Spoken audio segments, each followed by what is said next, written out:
गीत वो होता है जो गाया जाता है, और एक अगीत। गीत तो है पर गाया नहीं जा रहा है।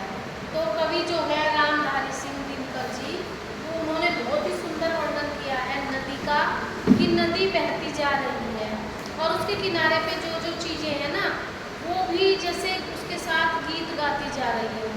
नदी जो है जब बहती है तो कल कल कल कल कल की आवाज़ आती है, तो उसको लगता है कवि को जैसे जो ये नदी है गीत गाती जा रही है।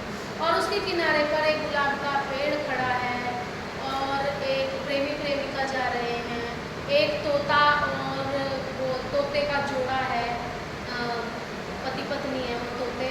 तो वो लोग भी अपनी भावनाओं को गा रहे हैं इसमें, लेकिन नदी का गीत तो गाया जा रहा है, पर वो बस सोच रहे हैं कि काश हमारी भावनाएं भी गीत बनकर सबको सुनाई जाती। तो उसमें कवि कहते हैं कि गीत अगीत कौन सुंदर है। उन्होंने प्रश्न किया है कि जो गाया जा रहा है, जिसमें अपनी भावनाएं बताई जा रही हैं, वो गीत सुंदर है या अगीत जो मन में तो चल रहा है लेकिन गाया नहीं जा रहा है, वो सुंदर है। तो मन के भाव जो उठ रहे हैं वो गाए जाने वाले से भी सुंदर है। उसमें व्यक्ति या जो प्रकृति का वर्णन किया गया है इसमें, वो अपने आप में ही अंदर भावों को जन्म देता है, जो कि इस सारी सृष्टि के जन्मदाता है, वो सुंदर भाव। तो कवि कह रहा है कि गाकर गीत विरह के तटिनी, तटिनी माने नदी, जो नदी है तटिनी, नदी बहती जा रही है। तो जो किनारा है, किनारे है ना नदी के, उस किनारे से नदी बह रही है, तो एक किनारा छोड़ रही है, दूसरे किनारे पे चलती जा रही है। तो कवि को ऐसा लगता है कि नदी से दूर हुए लोग उस विरह में हैं। विरह माने किसी अपने से दूर हो जाना। तो वो जो नदी बहते बहते चीज़ें पीछे छूट रही हैं, वो विरह के गीत गा रही हैं, दुख के गीत गा रही हैं कि हमें नदी छोड़कर आगे क्यों निकल गई। वेगवती बहती जाती है, लेकिन नदी को कोई अफसोस नहीं है कि मैंने पीछे कौन छोड़ दिया है, वो तो बहती जा रही है। वेगवती, एक वेग से बहती जा रही है, लगातार बहती जा रही है, उसका पानी कहीं थमता नहीं है नदी का पानी। दिल हल्का कर लेने को उपलों से कुछ कहती जाती। और नदी के किनारे पर किसी ने गोबर के उपले बना के रखे हुए हैं, तो जैसे उनसे पानी छू के निकल रहा है उपलों से, तो वो कवि को ऐसा लग रहा है कि अपना मन हल्का करने के लिए कि मैं पीछे क्या क्या छोड़कर आई हूँ, शायद वो उन उपलों से बात करती हुई बहती जा रही है। तट पर एक गुलाब सोचता, अब नदी के किनारे पर एक गुलाब खड़ा है, तो वो कुछ सोच रहा है कि देते स्वर यदि मुझे विधाता, विधाता माने ईश्वर, अगर ईश्वर मुझे बोलने की शक्ति देते। गुलाब बोल नहीं सकता ना, लेकिन कवि ने उसका मानवीकरण अलंकार किया है यहाँ पर कि मानो गुलाब एक मनुष्य है, और वो सोच रहा है कि अगर ईश्वर मुझे बोलने की शक्ति देते तो गुलाब क्या करता, अपने पतझड़ के सपनों का मैं भी जग को गीत सुनाता। कि जब मेरा पतझड़ होता है ना, जब उसमें बहार आती है तो सारे गुलाब खिल जाते हैं, फूल खिल जाते हैं, तब उसे गुलाब को बहुत अच्छा लगता है।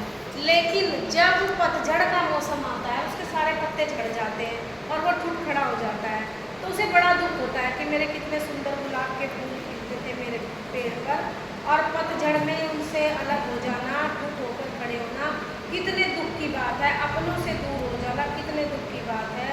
मैं भी लोगों को बताता अगर ईश्वर मुझे बोलने की शक्ति देते।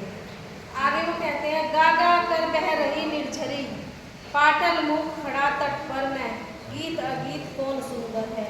गा गा कर बह रही निर्झरी, निर्झरी माने नदी, कि नदी कल कल कल कल करती हुई बहती जा रही है अपने गीत गाती हुई, लेकिन मैं पाटल मुख खड़ा तट पर मैं, पाटल माने गुलाब, मैं मुख चुपचाप नदी के तट पर खड़ा हूँ। गुलाब कहता है कि मैं नदी के किनारे पर चुपचाप खड़ा हूँ, नदी तो अपने गीत गा रही है लेकिन मैं नहीं गा सकता क्योंकि ईश्वर ने मुझे बोलने की शक्ति ही नहीं दी। गीत अगीत कौन सुंदर है।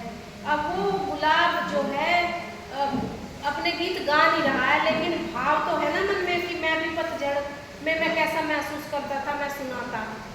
तो वो कहते हैं, अब कवि हम सबसे पूछते हैं कि जो नदी बह बह कर गाती जा रही है वो सुंदर है, या जो उस पे किनारे पे गुलाब खड़ा है वो उसके भाषा तो नहीं है पर भाव है अंदर, या वो सुंदर है? गीत सुंदर है या अगीत सुंदर है? ऐसा उसमें कवि ने क्वेश्चन किया है सबसे। अब हम दूसरे पैरे पे आते हैं, और दूसरे पैरे पर वो कहते हैं कवि, बैठा सुख उसी घने डाल पर। अब नदी के किनारे, अभी तो एक गुलाब के भाव आए हैं, अब नदी के किनारे एक तोते का जोड़ा बैठा है। तो जो खोते पर छाया देती, पंख फुला नीचे खोते में, सुखी बैठ अंडे है सेती। अब वो कहते हैं कि उनका एक घोंसला है, और घोंसले में तोता, जो फीमेल तोता है ना, वो बैठा है, तोती बैठी है, और वो उसने अंडे लिए हुए हैं घोंसले में, और उनके ऊपर वो पंख फैलाकर बैठी है, उन्हें सेने के लिए गर्माहट में फिर उन अंडों से बच्चे निकलेंगे। गाता सुख जब किरण बसंती, और जो तोता है वो इधर उधर गाता घूम रहा है, वो खुश है कि आज हमारे अंडों से बच्चे निकलने वाले हैं। सुती अंग पर्ण से छलकर, किंतु सुखी के गीत उमड़कर, रह जाते सने में समकर। छूती अंग पर्ण से छलकर, जो वो सुखी बैठी है ना, तो अंग पर्ण, उसका जो शरीर है उस पर तो उससे पत्तों से छलकर वो आ रही है प्रकाश, सूर्य का प्रकाश पत्तों से छलकर आ रहा है, और वो बहुत ही सुंदर लग रहा है। तो सुखी के गीत उमड़कर रह जाते स्नेह में संकर, स्नेह माने प्यार। उस समय सुखी जो है, तोती जो है, एक गीत गाना चाहती है, लेकिन वो अपने भाव को बोल कर नहीं बता सकती, इसलिए उसका जो भाव है, आज जो वो अंडे अपने से रही है बैठी हुई, पंख फैलाए हुए हैं, तोता इधर उधर घूम रहा है, पत्तों से छलकर प्रकाश आ रहा है, ऐसे में तोती के मन में भाव उमड़ रहे हैं, वो गाकर समझाना चाहती है लेकिन समझा नहीं पा रही है। तो फिर पूछते हैं कवि कि जो नदी कल कल कर रही है वो गीत सुंदर है, या तोती के मन में जो भाव उमड़ रहे हैं वो सुंदर है? अब तीसरा पैरा हम अपनी अगली वीडियो में आपको पढ़ाएंगे, तब तक इसको बहुत अच्छे से सुन लेना, समझ लेना, क्योंकि ये जो कविता है इसमें